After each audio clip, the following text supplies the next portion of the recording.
नमस्कार मित्रों, आप सभी का एक बार फिर से बहुत बहुत स्वागत है। जैसे कि आज यानी कि 5 मार्च 2022 से मध्य प्रदेश प्राथमिक शिक्षक पात्रता परीक्षा वर्ग 3 के परीक्षाएं प्रारंभ होने जा रही हैं और बहुत से अभ्यर्थी अपने सेंटरों पर रवानगी कर चुके होंगे। तो ऐसे में आप सभी अभ्यर्थियों के लिए मेरी हृदय से बहुत बहुत शुभकामनाएं हैं और मुझे पूरा विश्वास है कि आप अपना 100% परीक्षा में देंगे और आपका भविष्य उज्जवल होगा। मित्रों, परीक्षा देने से पहले आपको कुछ बातों को ध्यान में रखना है कि आपको परीक्षा सेंटर पर किन किन दस्तावेजों को अपने साथ ले जाना है और उसके पहले आपको किस प्रकार तैयारियां करनी है। परीक्षा सेंटर पर आपको किन गलतियों से बचना है, तो इस सब की हम यहाँ पर चर्चा करने वाले हैं। मित्रों, इसके पहले अगर आपने अभी तक हमारे रिवीजन वीडियो नहीं देखे हैं तो आप उनको भी देख लीजिए। मैंने बहुत कम समय में कंप्लीट सिलेबस कवर करने का वहां पर प्रयास किया है। गणित, पर्यावरण, बाल विकास और शिक्षा शास्त्र, इन सभी के मैंने रिवीजन वीडियो डाले हैं जिसमें मैंने 1 घंटे में आपको कंप्लीट मैथ, कंप्लीट पर्यावरण कवर किया है। तो कि आपने जो भी पढ़ा है आपका वो एक बार फिर से रिफ्रेश हो जाएगा। अगर आप उनको देखना चाहें तो आपको डिस्क्रिप्शन में लिंक भी मिल जाएगा और आप हमारे चैनल पर जाकर भी उनको देख सकते हैं। सबसे पहली बात आती है कि परीक्षा सेंटर पर आपको अपने साथ क्या क्या ले जाना है। तो मित्रों, सबसे पहली चीज तो है कि आपका एडमिट कार्ड आपको अपने साथ ले जाना है। वहीं आप एडमिट कार्ड में नीचे देखेंगे आपको दिशा निर्देश लिखे हुए दिखाई देंगे, जिसमें आपको स्पष्ट तौर पर लिखा है कि आपको अपना एडमिट कार्ड ले जाना है। देखिए, आपके एडमिट कार्ड का प्रिंट आउट जो है वो स्पष्ट होना चाहिए। आपका प्रिंट आउट, एडमिट कार्ड का जो प्रिंट आउट है वो धुंधला नहीं होना चाहिए। इस बात का आपको ध्यान रखना है।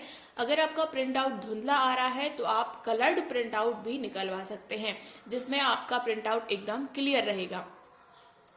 दूसरा, परीक्षा सेंटर और समय और दिनांक, इन तीनों चीजों को, आपका दिनांक क्या है परीक्षा का, सेंटर का नेम क्या है और परीक्षा का समय क्या है, इनको अच्छे तरीके से देखिए और अपने निर्धारित समय के 1 घंटे पहले ही आप वहां पर पहुंच जाएं।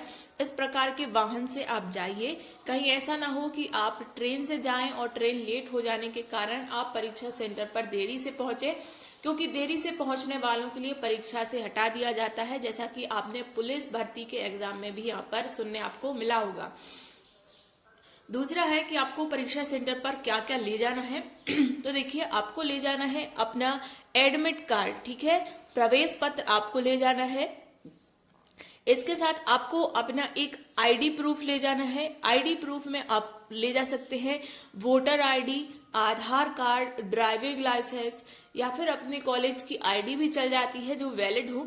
बट सबसे अच्छी चीज जो होती है वो होती है आपका आधार कार्ड, क्योंकि आधार कार्ड हर जगह मान्य रहता है और उसमें कुछ समस्याएं भी नहीं आती। तो मैं आपको सजेस्ट करूंगी कि आप अपने आईडी प्रूफ में अपना आधार कार्ड ही ले जाइए। बट अगर आपके आधार कार्ड में कोई समस्या है तो आप अपना ड्राइविंग लाइसेंस भी ले जा सकते हैं और वोटर आईडी कार्ड भी आप अपना ले जा सकते हैं। अब देखिए, आईडी जो है वो आपको ओरिजिनल ले जानी है, ठीक है, फोटो कॉपी नहीं ले जानी है। आपको ओरिजिनल आधार कार्ड, मान लीजिए आप आधार कार्ड ले जा रहे हैं तो आपको कंप्यूटर से निकलवाया हुआ आधार कार्ड नहीं ले जाना है। आपको जो ओरिजिनल आधार कार्ड मिलता है आपको वो ओरिजिनल आईडी प्रूफ ही ले जाना है। इसके साथ आपको अपनी एक फोटो ले जानी है जो वहां पर आपको चिपकानी पड़ेगी। कुछ आपको फॉर्म देंगे, वहां पर फॉर्म में आपको फोटो चिपकानी पड़ेगी, तो आप अपने साथ एक फोटो ले जाइए। देखिए, एडमिट कार्ड में एक फोटो लिखा है, आप अपने साथ 2 फोटो ले जाइए। आपको आवश्यकता पड़े तो आपके बैग में डली रहेगी एक फोटो, तो आप एक फोटो ले जाइए। आईडी प्रूफ वहां पर ओरिजिनल मांगा गया है, बट चूंकि आप एग्जाम देने जा रहे हैं तो सभी लोग अपने साथ एक बैग ले जाते हैं, तो आप अपने बैग में आईडी प्रूफ का एक फोटो कॉपी भी ले जाइए साथ में। वहां मांगा तो नहीं जाएगा, पर बाय चांस अगर मांगा गया तो आपके बैग में वो डली रहेगी, ठीक है। आपको परीक्षा सेंटर में कक्ष में अंदर क्या क्या ले जाने मिलेगा, प्रवेश पत्र आप अंदर ले जा पाएंगे, आईडी प्रूफ ओरिजिनल, एक फोटो आपको ले जानी है। इसके साथ एक पारदर्शी पेन आपको ले जाना है, ऐसा पेन जिसके अंदर आर पार आपको दिखाई देता है। पारदर्शी पेन आपको एक साथ में ले जाना है, 2 भी ले जा सकते हैं। आप अपने साथ सैनिटाइजर ले जा सकते हैं। पारदर्शी बॉटल ये होनी चाहिए सैनिटाइजर की। मास्क आपको अनिवार्य रूप से लगा के जाना है, क्योंकि अगर आप मास्क नहीं लगा जाएंगे तो आपको एंट्री वहां पर नहीं दी जाएगी। तो इन बातों को आपको ध्यान रखना है। ये 3 चीजें आप जरूर ले जाइए, प्रवेश पत्र, आईडी प्रूफ और एक फोटो। आईडी प्रूफ ओरिजिनल होना चाहिए, प्रवेश पत्र क्लियर होना चाहिए और एक फोटो। देखिए वो फोटो ले जाइए जो आपने फॉर्म भरते समय आपने लगाई थी, वही फोटो ले जाइए, क्योंकि फोटो जब अलग अलग होती है तो कई समस्याएं सामने आने लगती हैं, तो वही फोटो आप ले जाइए। सेंटर पर क्या क्या जांच होगी, तो देखिए सेंटर पर इन तीनों चीजों को आपका जांचा जाएगा। इसके साथ साथ आपका बायोमेट्रिक भी होगा, यानी कि आपको थंब लगा के आपकी क्लियर होगा कि आप ही हैं, कि अपनी जगह पर किसी दूसरे को तो नहीं बिठा रहे हैं। साथ ही आपको अपने साथ कोई भी डिजिटल चीज नहीं ले जानी है, ना ही आप घड़ी पहन जाएंगे, ना मोबाइल, ना आपको चाबी, बेल्ट, ये चीजें आपको अंदर ले जाने नहीं मिलती हैं। तो इन बातों का आप ध्यान रखिए। जूते की अपेक्षा अगर आप क्लियर करें तो मैं कहूंगी आप सैंडल पहन जाइए, क्योंकि चूंकि प्रवेश पत्र में ये चीजें बाध्य नहीं है, लिखा नहीं है, पर कुछ सेंटर वाले क्या है समस्याएं करने लगते हैं कि आप जूते पहनकर नहीं जा सकते। तो देखिए आपका एग्जाम है, एग्जाम के पहले आप अपना दिमाग खराब नहीं करना चाहेंगे, तो ऐसे करके जाइए कि आप नॉर्मली वहां पर जाएं, ठीक है। आधार जो है वो आपका अनलॉक होना चाहिए। आपने पुलिस भर्ती में सुना होगा बहुत से अभ्यर्थियों का बायोमेट्रिक जो है वो फेल हो गया। क्यों हो गया? क्योंकि वो उनका जो आधार कार्ड है वो लॉक किए हुए थे, और फिर आप जो आधार कार्ड है वहां जाके अनलॉक नहीं कर सकते हैं। तो ऐसे बहुत से अभ्यर्थी पुलिस भर्ती में बाहर हो गए। तो उन्होंने इस बार पहले से आपके देखिए आपके एडमिट कार्ड पर नीचे रेड कलर से लिख के दिया हुआ है कि आप अपना आधार अनलॉक करके आए। तो आप जांच लीजिए कि आपका आधार लॉक तो नहीं है, अगर लॉक है तो उसको अनलॉक कर लीजिए। देखिए अब आप कहेंगे कि मैं कैसे पता करूं कि मेरा लॉक है या अनलॉक है, तो आपने ही उसको लॉक किया होगा, अन्यथा सभी के आधार जो हैं अनलॉक ही रहते हैं, ठीक है। अगर आपने अपना आधार लॉक किया हुआ है तो ध्यान से उसको अनलॉक करके जाइए, अन्यथा आपको परीक्षा कक्ष में प्रवेश नहीं मिलेगा।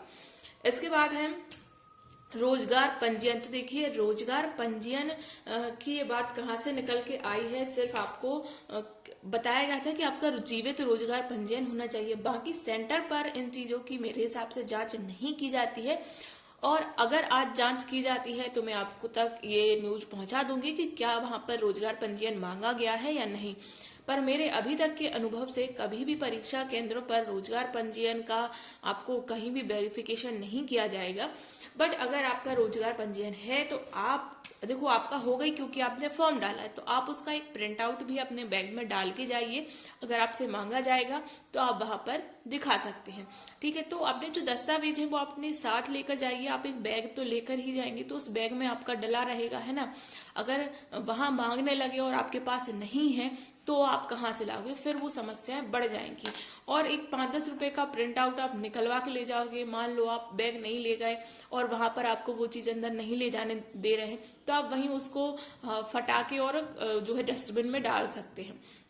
बट अगर आप अपने साथ नहीं ले गए और फिर मांग लिया तो आपको ज्यादा समस्या हो जाएगी।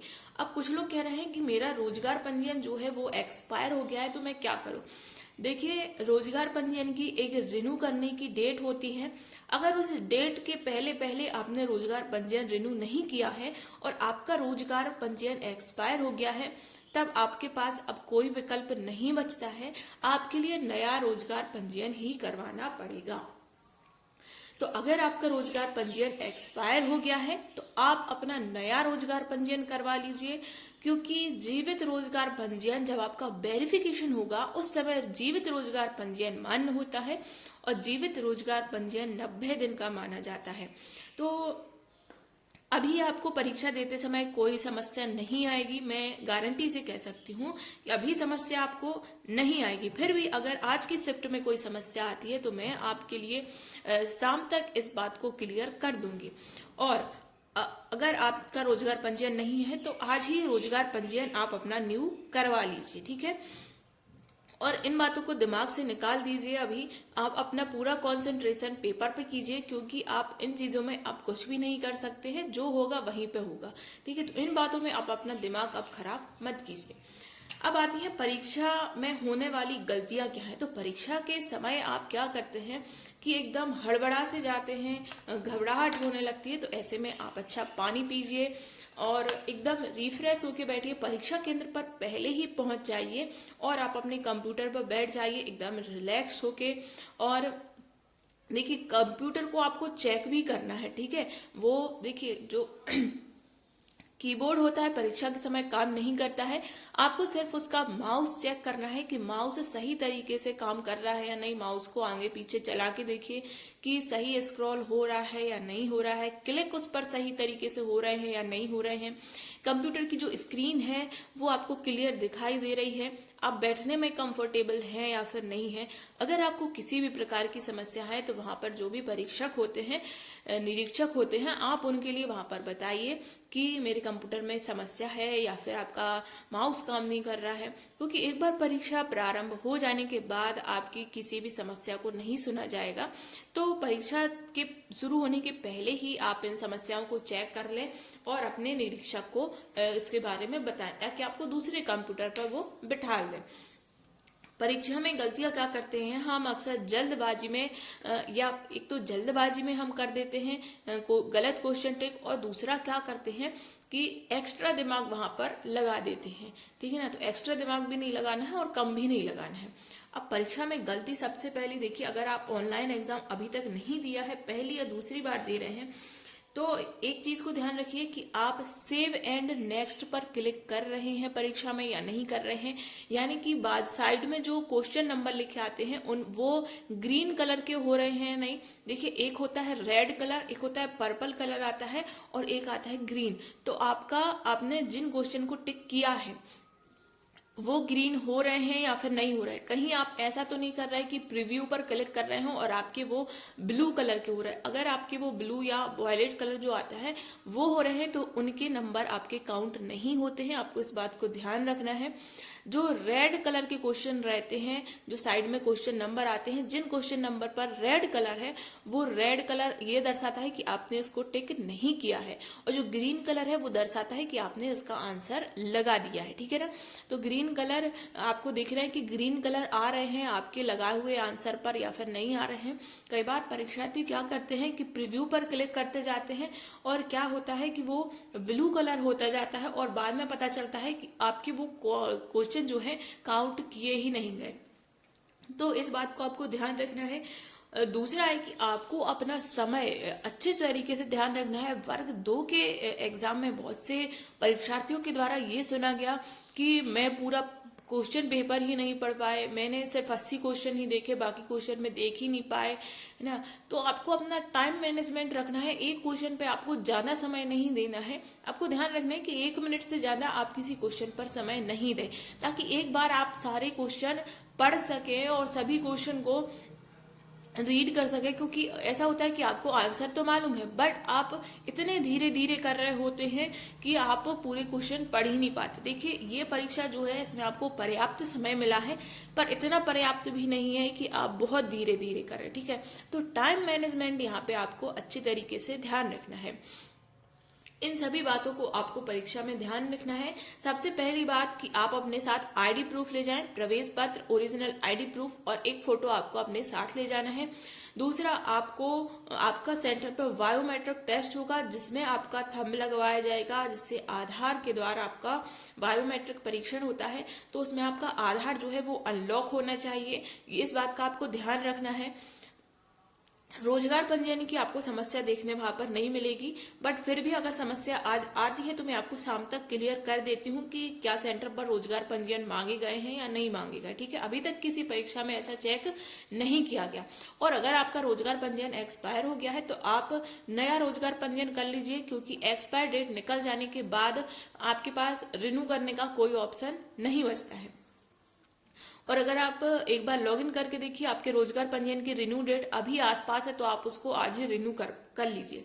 परीक्षा में कुछ गलतियां होती हैं, उनसे आपको बचना है। हड़बड़ी में आपको परीक्षा नहीं देनी है, ठीक है। जल्दबाजी में आप कोई परीक्षा नहीं देंगे, और पर आपको एकदम धीरे धीरे भी परीक्षा नहीं देनी कि आप अपने क्वेश्चन ही छोड़ करके आ जाए। दूसरा, आपको कंप्यूटर बैठते ही कंप्यूटर चेक करना है कि आपके कंप्यूटर की स्क्रीन सही है, उसका माउस सही है या नहीं है। फ्रेंड्स, मैं आपको शाम तक आज होने वाली सभी शिफ्टों का रिव्यू लेकर के आऊंगी, तो वो वीडियो पाने के लिए आप चैनल को सब्सक्राइब कीजिए। साथ ही ये वीडियो अपने दोस्तों के साथ शेयर भी कीजिए, ताकि आपके जो भी मित्र हैं वो परीक्षा देने जा रहे हैं वो अपनी इन समस्याओं से बच सके, इन गलतियों से बच सके। आप सभी के लिए मेरी एक बार फिर से बहुत बहुत शुभकामनाएं हैं, और मुझे पूरा विश्वास है कि आप अपनी परीक्षा बहुत अच्छे से देंगे और आप बहुत अच्छे नंबर लाएंगे और आपका भविष्य जो है उज्जवल होगा। आप सभी एक भविष्य के शिक्षक जरूर बन पाएंगे।